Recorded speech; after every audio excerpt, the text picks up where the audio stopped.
here we are again. Our rod race continues. We're trying to catch big fish, of course, and you join us now at a fabulous lake in Shropshire. It's a real syndicate water, some very, very big carp in this lake, and I'm hoping, Mick, that maybe we can just nail one or two of them. We've got pretty good weather, warm, settled, not too warm though, and I'm looking forward to it. Yeah, well, let's hope we get a big one, mate. There's some stuff involved in carp fishing, isn't there? Well, there is, but the trouble is you need it all, there. Yeah. Should we get the first load down to the swim? Yeah, pretty close together. It's a really good area of the lake, this. OK. I've looked after you, my boy.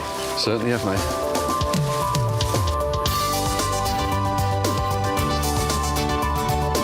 This is one you're going to fish from. Well, I'd like to, but I mean, they're both good spots. Yeah. It's a good area, this. It's one of the widest parts of the lake.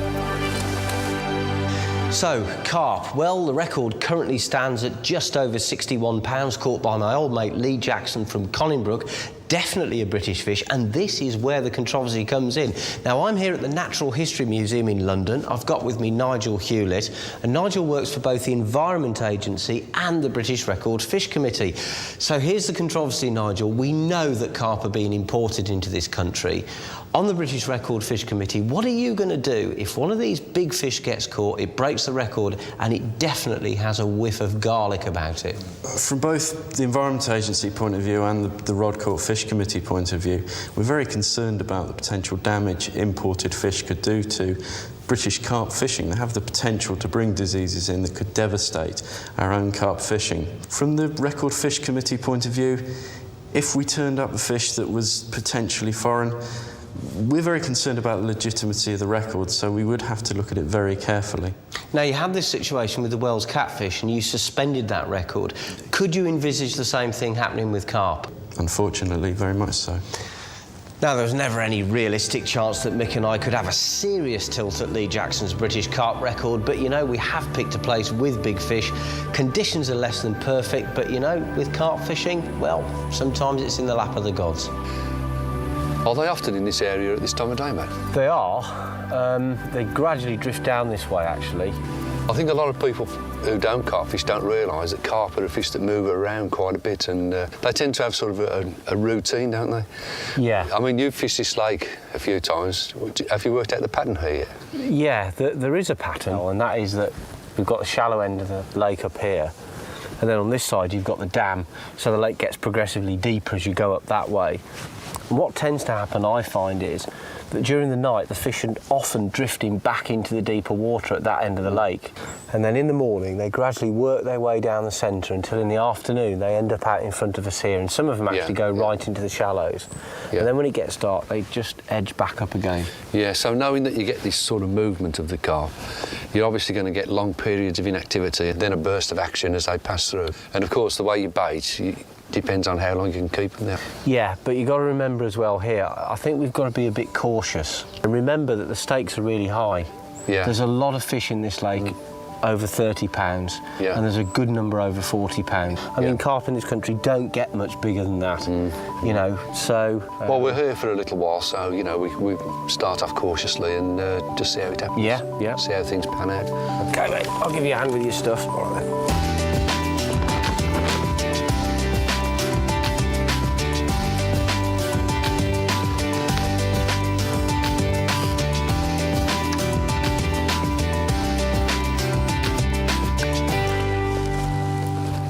Well, I've picked a really, really nice swim here. I'm commanding a lot of water. There are some really, really big carp in this lake, and I'm so excited about catching one. But we've got to start to get serious now, and we've got to start thinking about rigs and methods. And the way we bait the swim as well, these are very, very important things to consider when you're after big carp. These fish won't be a pushover. They've been fished for a little bit. So we've had to think about it, and I'm certainly hedging my bets a little bit. I've got 3 rods out, and I'm going to have a different rig on each one. I'm just going to fish quietly for a couple of hours without putting too much bait in, and just see how things start to happen.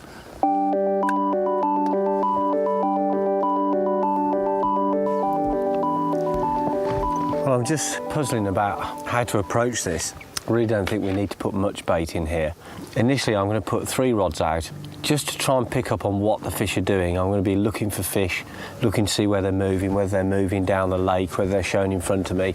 So I don't want to overcommit myself here. As far as the rigs are concerned, I think they need to be fairly critical. I'm going to put this one out on what we call a snowman, which is effectively a sinking hook bait and a buoyant hook bait. And the idea is that the sinking hook bait counteracts the buoyancy of the pop-up hook bait on the top, and the whole thing goes down really slowly. You can see why it's called a snowman. I'm just going to test it in the margins of the lake.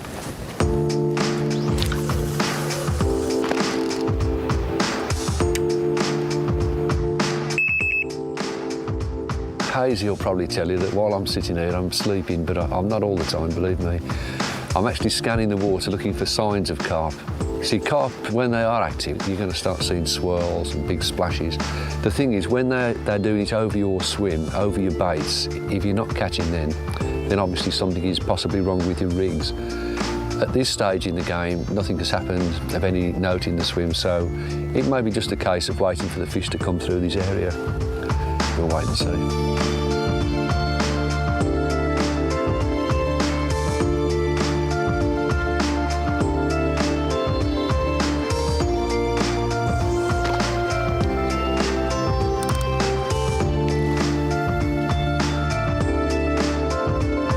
Well, I've been here for about an hour, and I know it's not a very long time, especially in carp fishing, but already I've got doubts starting to crowd in that I've done the right thing in fishing this swim. I call it the carp gremlins. And if I was seeing fish, I'd be happy, but it doesn't feel right somehow. I think what I'll do is give it another hour here. If I see some signs, then maybe I'll stick around, but if not, I think I'm going to move up to Mick's left. I don't sound very certain because I'm not. Excuse me, can you get out of the swim, please? I don't think this is going to be easy, actually. I think if me and Mick get 1 or 2 fish in the 48 hours we've got here, I think we'll have done okay.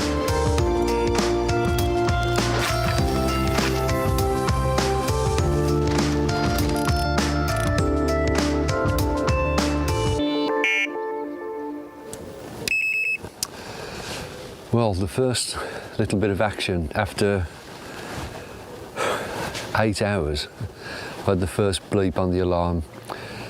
After about 4 hours, nothing had happened on the stringer rig, so I thought I'll add a PVA bag to the rig with some pellets, and another 4 hours has gone by, and all of a sudden I've had quite a dramatic drop back, and that probably tells you that something's either run into the line, but more likely a carp has picked up the rig, dislodged the lead, and the line has just dropped back a little bit. The fish hasn't hooked itself, so it's back to waiting, I suppose.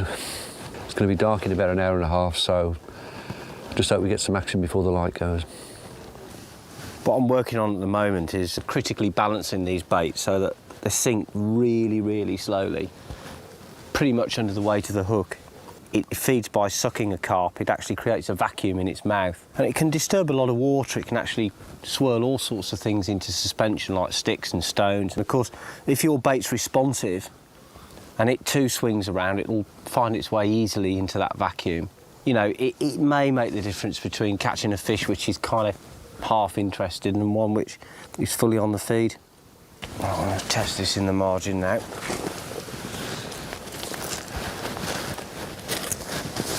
Now, the problem I've got now is the pop-up bait is very buoyant. It's floating at the moment. So the way to get around that is to squeeze the pop-up bait underwater, try and squeeze some of the air out of it. And you can see, look, it's gone now to neutral buoyancy. It's literally hovering mid-water and it's going down really slowly. Now, that is a very responsive bait. That's pretty sexy as far as carp baits go.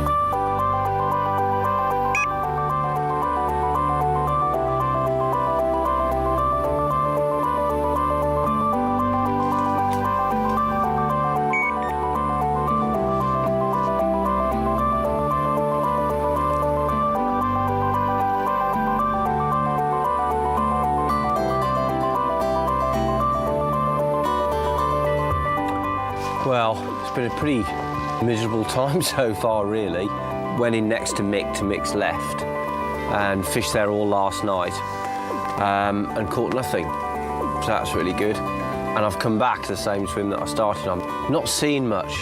Whole lake's just dead, really. I'll give it today. It's gone really grey. Started to rain a bit. Feeling pretty sorry for myself this morning, really.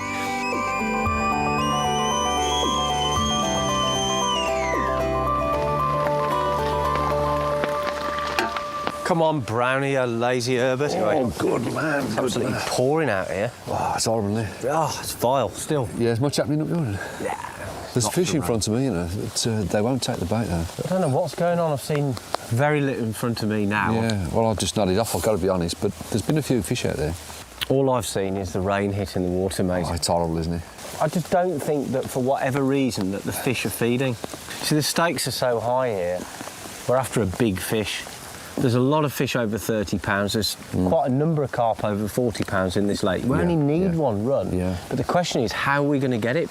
I'm going to try to get what I'd call a curiosity take. I'm going to put a single hook bait on one rod, a really bright pop-up, and I'm just going to blast it as far across as I can get it. Yeah. I'm going to leave mine where they are for a bit, because I always think when there's fish in the swim, I don't want to pull the rigs out and spook them, and you know, by recasting. But I think a result from this water, this session, is going to be one fish quite an would achievement, be really. A good result, I'll tell you now. The viewers think we're always going to do it, but you know, sometimes, one of these times, we're not going to do it. This could be it. Yeah, it could be.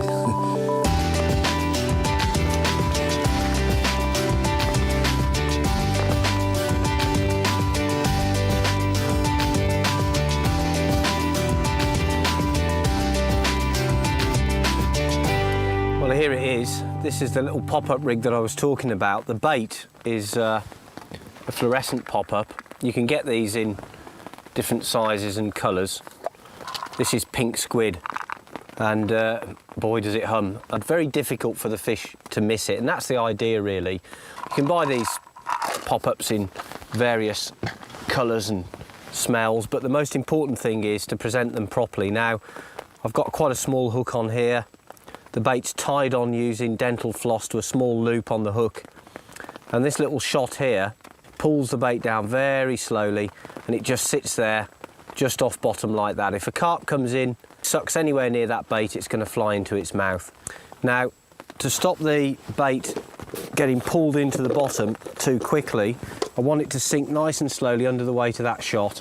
I'm going to use some of this dissolving foam. You just put a little piece of it on your hook like that, double it over, put it on the hook, and what that does is it holds the bait up after the lead's touched down. The foam dissolves and the bait sinks slowly under its own weight and settles on top of the silt. It's a really nice little rig.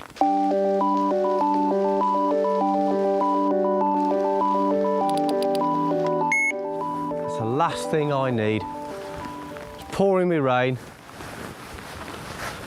and the indicator's just been blipping up and down. I've just recast this rod, spent ages working with a towel, keep everything dry, chuck the PVA bag out there, and within 5 minutes I've got a little rudd or something taking the bait.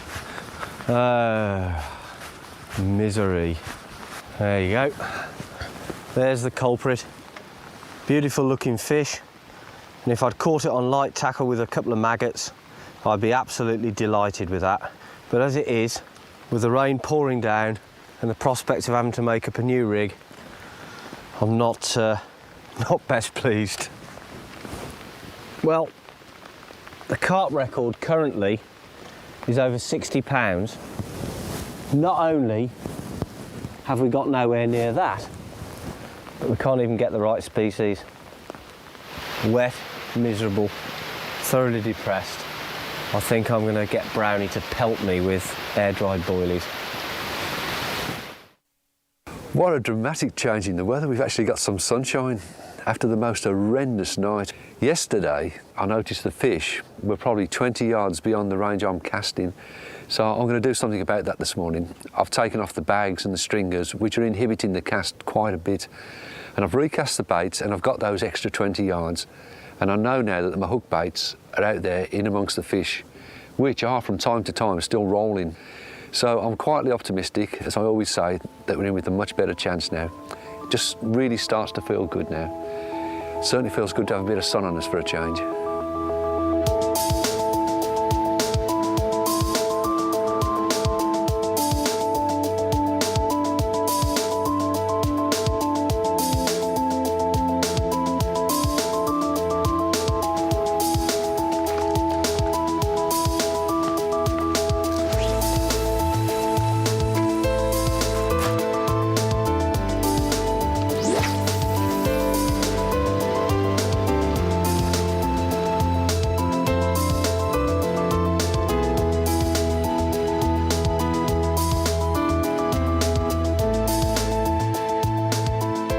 I think we're going to have to move, Matt.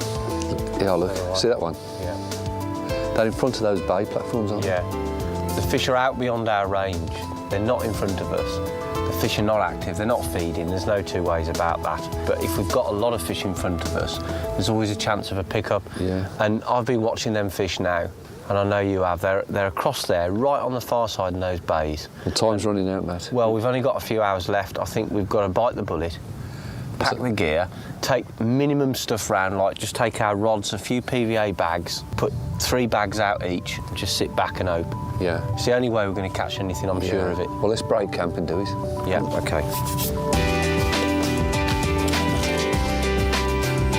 We all seem to be running out of time, don't we? It's like being back in the rod race again. I think we're up against it this time, though, to be honest. I know.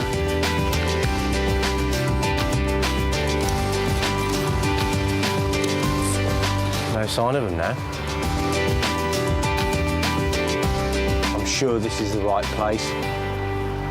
Well, we've already discussed tactics. We're going to fish what we call PVA bags. Now, basically, PVA is a dissolving form of string, so it dissolves in water. So you fill the bag with lots of goodies, you throw it out there attached to your hook, and basically it dissolves, leaving your hook sitting in a nice pile of bait. So there's one nice convenient meal for fish to home in on and just gobble the lot up.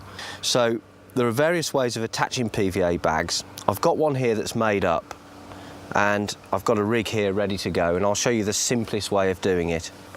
This is a mesh style bag, so it dissolves quite quickly. Here's the hook. I just literally take it through the bag and then twist it round and through again. So it hangs on the bend like that. And that's the simplest way to attach a PVA bag.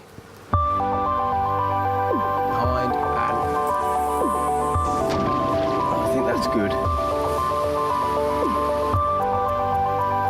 Reveal yourselves to me. I don't know what's going on there, whether that might be a take or... It is a take, but I don't know whether it's a carp or not. Let's find out. Not sure there. There's some weight there, but it doesn't feel particularly heavy. Something there anyway. I mean, that was pretty quick.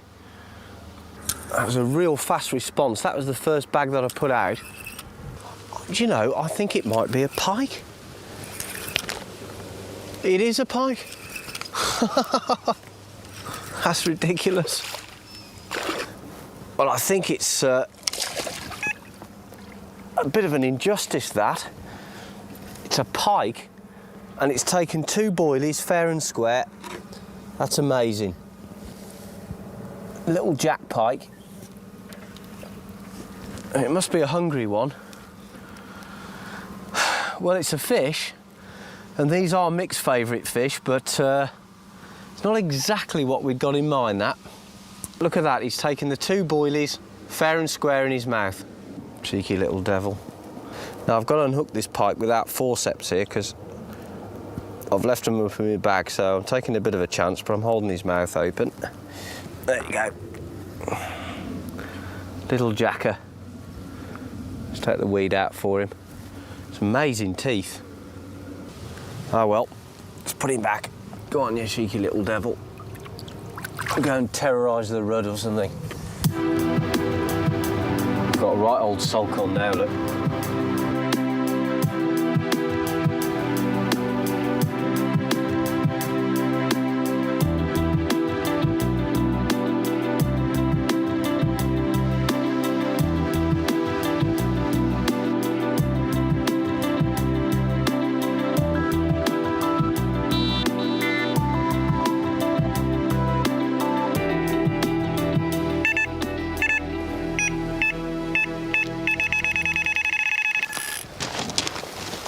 I don't believe this. Mick, how long have we got to go before we have to pack in? Oh, Matt. Honestly. An hour? Good lad. I thought we weren't going to do it. Big fish, is it? It feels all right. It was that right-hand rod I just recast. That's where we'd seen him rolling, wasn't it? This one came at range on the right-hand rod, and after over 48 hours without a bite, this is amazing, actually. We came round here to this other side of the lake, and I knew it felt right. I could see the fish here, but it almost seemed to be too good to be true, with just a a handful of hours left and we've had a run. Now I've got to get the fish in. Of course, when you're fishing a place like this, we just don't know how big this fish is. It could be 18 pounds, something like that, or it could be 40. You just don't know until you see it. My heart is in my mouth at the moment. It's a common. Yeah, it's not a big one, I don't think, but it's a fish. I'm going for it, Matt. Keep coming. Keep coming. Keep coming. Yes! Yes! I've got it. Yes. Honour satisfied. Hey!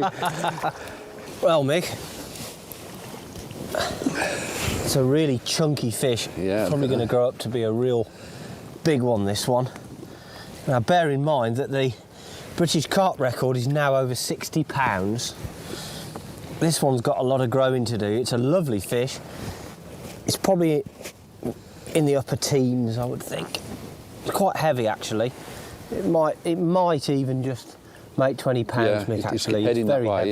yeah. Obviously it's very bulky. And when you think a fish like this could live 40, 50 years or even more. Yeah.